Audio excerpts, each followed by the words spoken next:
कुछ यादें ही रह गई हैं तेरे निशान बनकर, मेरी चाहतों की आखिरी पहचान बनकर। बीत रहा है लम्हा अब ये पैगाम बनकर, और टूट कर बिखर गई हैं उम्मीदें तेरी इन मजबूरियों की गुलाम बनकर।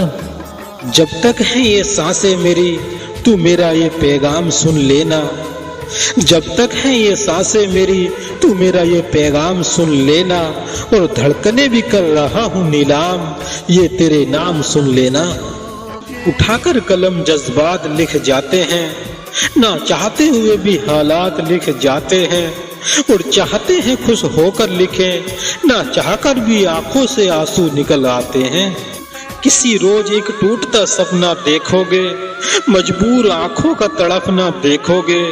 और वो मदद मांगने वाले रास्ता देखेंगे, सब कुछ भूल के तुम भी अपना देखोगे।